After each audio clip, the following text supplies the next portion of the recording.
तो 8 ही तो छाप उठाई, तो 8 कहाँ 16 छाप उठाई है, 16 लड्डू दे दे माखन के मुँह, तो 16 कहाँ उठाएंगे, तो देख ले तेने बिंदी बनाई है, गिन ले। उसने तो घूंघट उठाया, देखा तो 16। भगवान के श्रेष्ठ की ओर देखा, उंगली में कंकु लग रहा है। कन्हैया ये तो तेने बढ़ा नहीं, अधिकाई कर नहीं है, ये तो अधिक बना नहीं है तेने। क्योंकि नहीं नहीं, वो तो तुमने जो बिंदी लगाई थी उसके बाद तुमने मेरा जो हाथ पकड़ा, मेरी उंगली पकड़कर जो चल रही थी, तो तुम्हारे हाथ में से मेरे हाथ में लग गया। मैंने नहीं लगाया है, ये तुमने ही लगाया है। तो मुझे तो वही 16 माखन के लड्डू बना कर दे दो। माने नहीं प्रभु, 16 गेंद माखन के अरोग कर ही वहां से पधारे। तो ऐसी लीला के दर्शन ये गोपिकाएं जो कर रही हैं, माखन चोरत दूरी दूरी देखो, दूर से देख रही हैं ऐसे माखन चोरते हुए प्रभु को, झरोखे में से, कहीं द्वार से, कोई कहीं से, कि बताओ प्रभु खिरक में पधारे और ऐसे इस गोपिका के पास से माखन चोर के ले दिया। माखन चोरत दूरी दूरी देखो, अपनो जन्म सफल करी लेखो। कैसे अलौकिक दर्शन करके अपना जन्म सफल हो जाए। तो जलचर लोचन छिनु छिनु प्यासा, क्या कह रहे हैं परमानंद दास जी छाप में, कि ऐसे प्रभु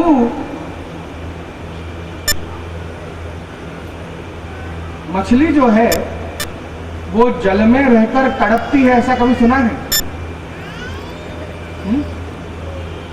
मछली जल में तड़पती हो ऐसा कभी सुना है क्या? जलचर मतलब मछली, लोचन मतलब नेत्र। ये मेरे मत्स्य जैसे, मछली जैसे नेत्र, ये सदा अश्रुपात करते रहते हैं, सदा ये मछली जल में रहती है, उसके बावजूद प्रभु के दर्शन के लिए तड़पती रहती है। मछली सदा जल में रहती है, उसके बावजूद प्रभु दर्शन को तड़पती रहती है। कठिन प्रीत परमानंद दासा, ये प्रीत, ये प्रेम बड़ा कठिन है, ये इतना आसान नहीं। ऐसे आनंद की लीला, खिरक की लीला सुनाई। श्रीमद वल्लभाचार्य जी परमानंद दास जी को लेकर ब्रज में आए, जतिपुरा श्रीनाथ जी के शयन के दर्शन हुए, बड़ा आनंद हुआ परमानंद दास जी को मन में। श्रीमद वल्लभाचार्य जी ने रामदास जी मुखिया जी से कहा कि परमानंद दास जी को शयन का दूध दो। जैसे ही शयन का दूध का एक घूंट अपने कंठ से नीचे उतारा, आनंद सिंधु बढ़ो हरितन में, ऐसा ये कीर्तन गाया। और कौन रस गोपिन लीनो घूंट, ऐसा कौन सा रस गोपियों ने पिया है? परमानंद दास मार्ग की मर्यादा गई टूट, इस मर्यादा का खंडन करके पुष्टि की स्थापना की है प्रभु आपने, कौन रस गोपिन लीनो घूंट। ऐसे 2 कीर्तन का गान किया। दूसरे दिन राजभोग के समय भीतर भोग आ रहे हैं और परमानंद दास जी आप बाहर तिवारी में आके बैठे। अब भीतर की जो लीला है उसके दर्शन उनको होने लग गए। क्या दर्शन कर रहे हैं कि प्रभु अपने ग्वाल बालों के साथ आज वन में छाक रोक रहे हैं, राजभोग आज वन में रोक रहे हैं। सब ग्वाल बालों को बिठाया है, कहा कि ग्वालों गाय थोड़ी दूर चली गई है तो मैं उनको थोड़ा पास लेकर आता हूं। भगवान ने ऐसा कहा। दही की एक मटकी उठाई और प्रभु चल दिए। और कहा गए हैं? श्री गिरिराज जी की तरहेटी में, श्री गिरिराज जी को निकुंजों में, कंदराओं के भीतर। और वहां कौन है? वहां श्री राधा जी केसरी बासुंदी का डबरा लेकर तैयार विराजी हैं। बासुंदी समझते ना आप सब लोग? केसरी बासुंदी, केसर वाली बासुंदी का डबरा लेकर वो तैयार विराजी हैं। और वहां प्रभु भी विराजे, दोनों अगल बगल में विराजे हैं। प्रभु ने अपने हाथों से दही लिया, एक और श्री राधा जी को, श्री स्वामी जी को रोगाया। श्री राधा जी ने अपने हाथों से बांसुरी लेकर प्रभु को अरोगाई। फिर प्रभु ने वे दही वाले हाथ से ही बांसुरी लेकर और राधा जी को अरोगाया, और राधा जी ने वो बांसुरी वाले हाथों से दही लेकर और ठाकुर जी को अरोगाया। ऐसे परस्पर अरोगाते जा रहे हैं। कभी कोई एक बांसुरी अरोगा रहा है, कभी दही अरोगा रहे हैं, ऐसे परस्पर अरोगाते जा रहे हैं। खूब आनंद से आरोग लिया और उसके बाद प्रभु वहां से पधारे। प्रभु पधारे, सब ग्वाल बालों के बीच में, मंडली के बीच में आ गए। सब ग्वाल बालों से कहा, चलो भाई सब ग्वाल बाल सबले बैठ जाओ। सुबह सका तुम भी बैठो, श्रीदामा सका तुम भी बैठो, सारे सका सब बैठ जाओ। सबको दोने दिए, दोने में थोड़ा थोड़ा दही पधराया। जैसे ही ग्वाल बालों ने अपने मुख में एक कोर रखा, ग्वाल बाल गा रहे हैं, आज दधी मीठो मदन गोपाल। आज तक मीठा नहीं था, पर आज कुछ विशेष है। वो बांसुरी वाले हाथ उस दही में लगे हैं, इसलिए दही मीठा हो गया है। आज दधी मीठो मदन गोपाल।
आप दही विशेष है, फीका नहीं है, मीठा है।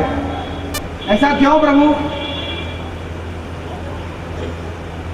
जैसे ही ऐसे कहा प्रभु तो शर्माने लग गए।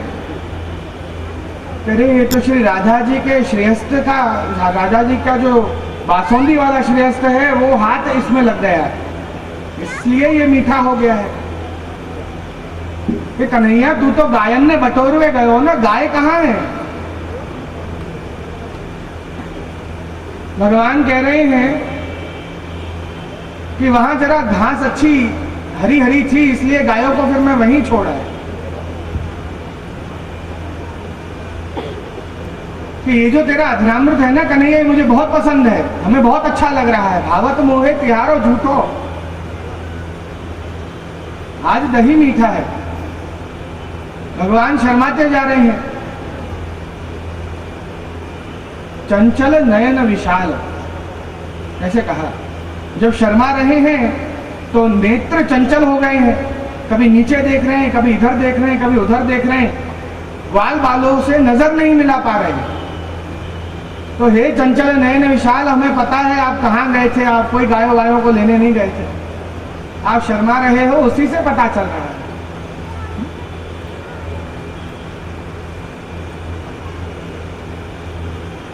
इस पद में कहीं पर भी ऐसा वर्णन नहीं मिलता कि आप गिरिराज जी की तलहटी में गए। क्या मिलता है क्या कि गिरिराज जी की कंदरा में गए हो, वहां राधा जी को आपने दही अरोगाया हो, राधा जी के हाथ से आपने बासुंदी अरोगी हो? इनके शब्दों में ये रहस्य है। सुनो गोकुल के नाथ, गोकुल के नाथ, गोकुल का नाथ है श्री गोकुलनाथ जी। उनकी लीला क्या है? श्री गिरिराज धारण की लीला है। इसी नाम का प्रयोग क्यों किया यहाँ पर? क्योंकि वे गिरिराज जी के भीतर जाकर लीला करके आए, इसलिए गिरिराज जी की जितनी भी लीलाएं हैं वो श्री गोकुलनाथ जी की लीला, इसलिए यहाँ श्री गोकुलनाथ कहा। सुन गोकुल के नाथ, ऐसा स्वाद हम कबहू ना चाख्यो, हमने ऐसा स्वाद कभी नहीं चखा है। अब प्रभु सबसे पूछ रहे हैं, भाई सुबल सखा तेने लियो, श्रीरामा सखा तेने लियो, अर्जुन सखा तेने लियो, भाई सबको मिला, दिए सबन में बांट, सबको बांटा है। अब जिन नहीं पायो तो ऐसा कौन रह गया? जब वर्णन किया कि दिए सबन में बांट, सबको दिया, तो कौन रह गया? तोक सखा रह गए। तोक सखा कौन है पता है? परमानंद दास जी ही लीला में तोक सखा है। वो क्यों रह गए? क्योंकि वो बाहर बैठे कीर्तन गा रहे हैं, ये लीला तो भीतर चल रही है।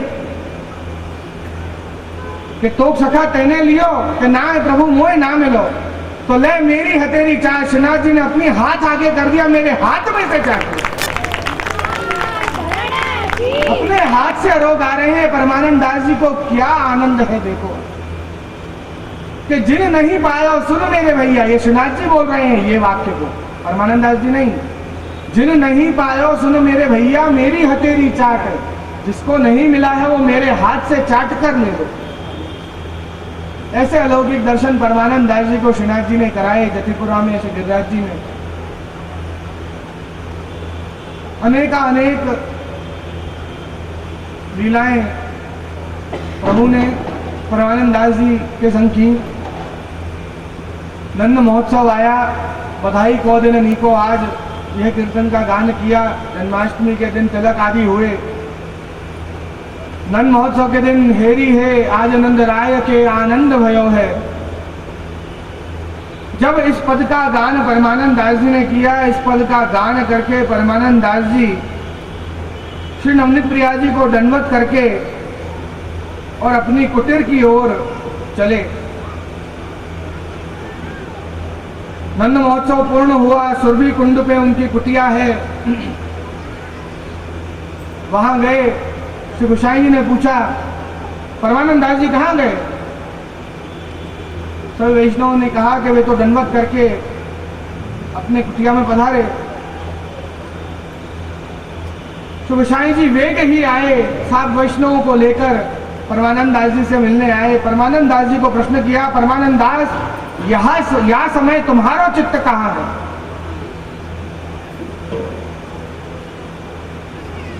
कुम्भन दास जी से भी यही प्रश्न किया है, सूरदास जी से भी यही प्रश्न किया है।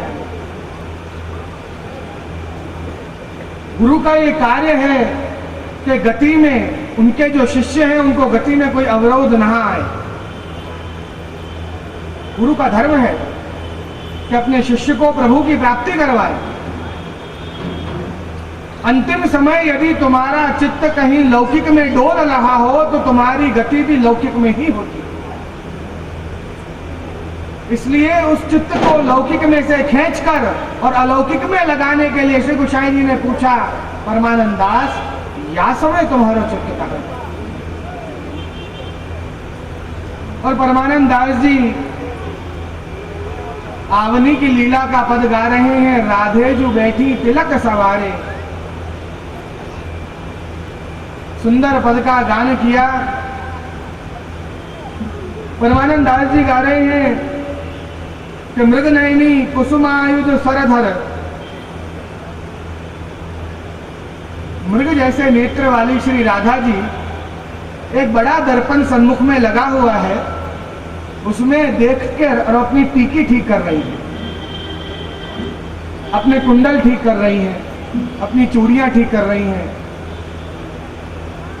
तिलक सवारे अपनी टीकियों को ठीक कर रही हैं, तैयार हो रही हैं। कुछ ही देर में अभी प्रभु पधारेंगे, गौचारण करके संध्या आरती की आवनी की लीला है, प्रभु पधार रहे हैं।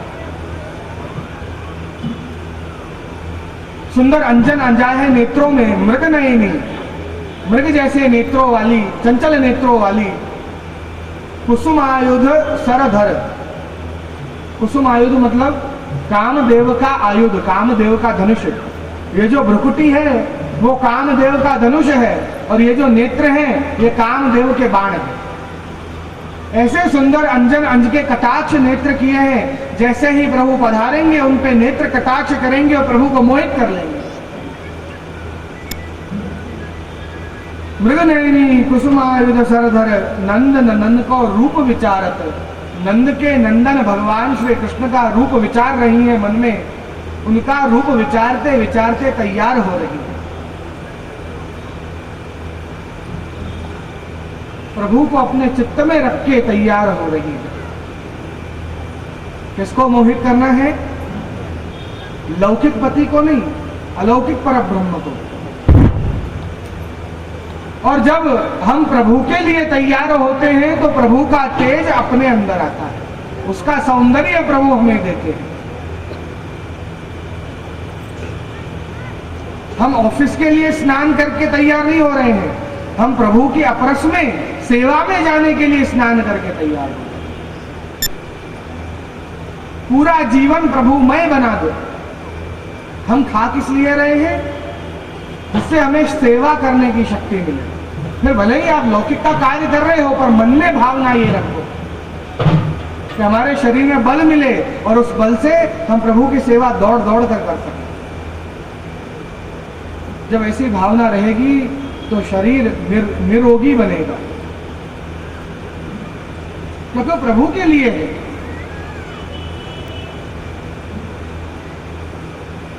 दर्पण हाथ श्रृंगार बनावत, पहले बड़े आईने में बड़े दर्पण में देख